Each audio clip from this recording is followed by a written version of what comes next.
Welcome to the Soft Power Project, the podcast that journals the story of women as they navigate their own transformations. I'm Sherry, a certified coach and your host. In my mid-30s, I made the bold decision to reinvent my life. Now in my 40s, I'm sharing that journey along with the stories of women who inspire me.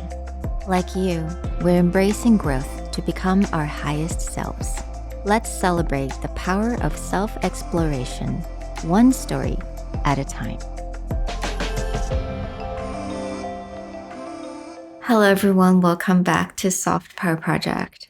You know, one of the hardest thing about recording an episode that just me by myself, myself and I, is that I don't have someone to talk to. I have to talk to myself. And I never really had this experience. Even if the other podcasts that I've done for many years, I've always had a co-host where I can bounce my idea off to and I can have a conversation ultimately. So now it's just me talking to myself, talking in front of a mic. Feels a little funny. Feels quite vulnerable as well. So forgive me if I don't do a lot of these kind of episodes. But today I am embracing that vulnerability. I wanted to reflect on the interview that I've just done with Jenny Sue.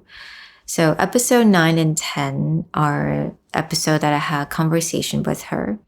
And the conversation was imbued with this calmness, groundedness, and generosity even.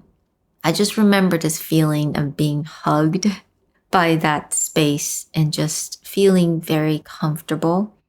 And it's almost like feeling of you're home. You're going home to yourself. Everything is okay, no matter what happened. And I think that's what authenticity is really about. It's not just a buzzword, but it's a concept where you own your own space. You do things for yourself. You're kind to yourself. You don't betray yourself. And you know that good things are coming. You have that faith in you. You're not putting on any masks to perform, to appease anyone. So it's really just that ultimate comfort in you, in the situation, and in life. I think that's authenticity. And that's how I felt during that conversation. And I really wish you guys felt that way too. So in addition to that, I've also encountered this quote that I think it's definitely related to the idea of authenticity, is that be kind and don't be nice. This quote really hits me because being nice has been this mantra for girls for generations. I grew up, all I know is that I have to be nice. And don't get me wrong, I was nice to everyone. I appeased people. And ultimately, I got something that I wanted, which was validation. I got the attention that I wanted. I got the validation that I wanted. But eventually that just becomes a vicious cycle because the more you're appeased, the more you're quote unquote being nice and the more validation that you get. But sometimes you don't actually get the validation that you want. And that means, you know, when I was younger, I would be nicer or do more or appease more, try harder to get that validation. So that brings you to a cycle. So you ended up doing, well, I ended up was in an industry that I had no interest in.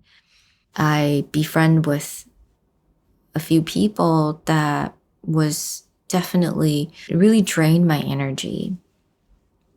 And I was in a relationship that I had no business in. And that was the ultimate reality of being nice.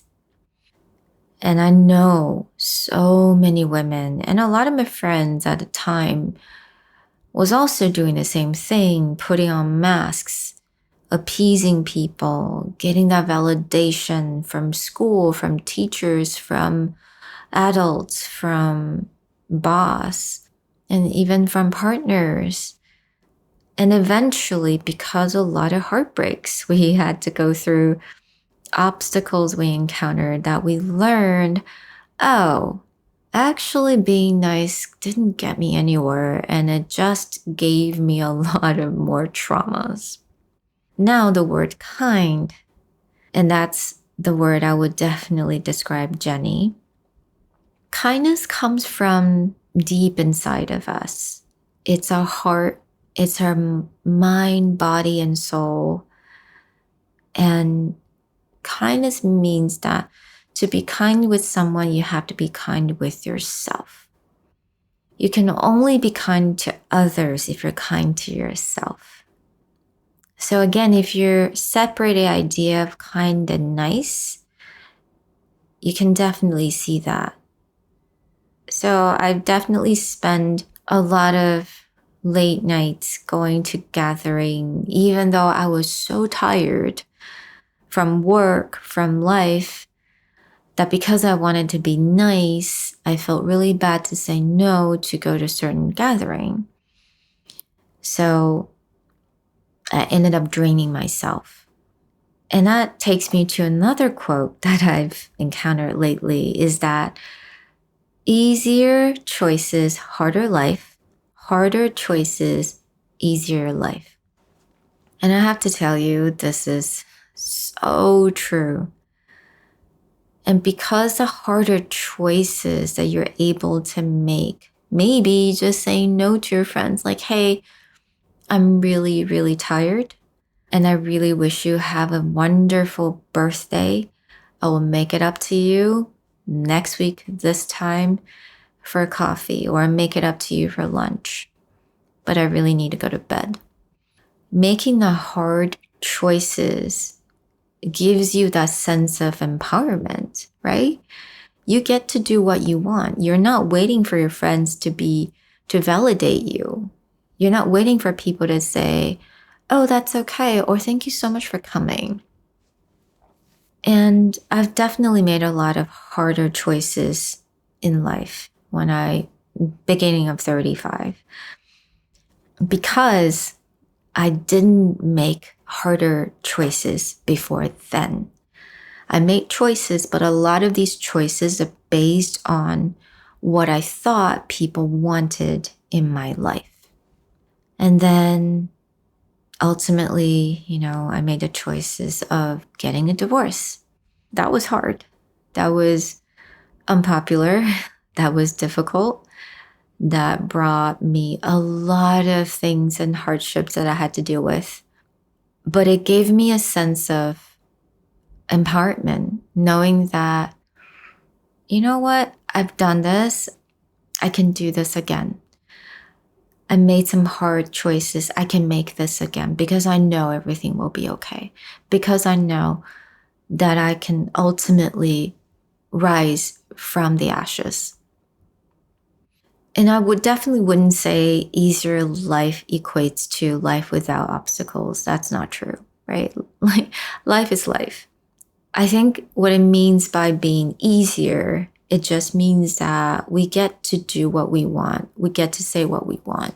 We're not asking for anything in return.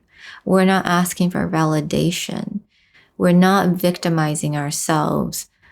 We're not putting ourselves in a back seat. And it feels so true and so real. That's what makes it easier. I would love to know, what are the harder choices that you've made in life? And I've done, I think, almost 8 interviews so far. So a lot of them are recorded. They're going to be published soon. But all of these interviews that I've done, and I've noticed that all of my guests had to make hard choices to bring them where they are right now. And I'm so curious, what are the hard choices that you had to make to be where you're at right now? And please embrace that. I want you to take some time, celebrate it today. Take yourself out to lunch, buy yourself a drink, or I think just do whatever that you like. Celebrate it. Celebrate in a way that makes you feel comfortable, that really empowers you and charge you. Because, oh my gosh, think about that. You've made it. Thank you so much for joining me today, and I cannot wait for you guys to join me again for my next episode. Bye. The Soft Power Project is produced and hosted by Sherry Fang. For any inquiry, please email us at softpower.you@gmail.com.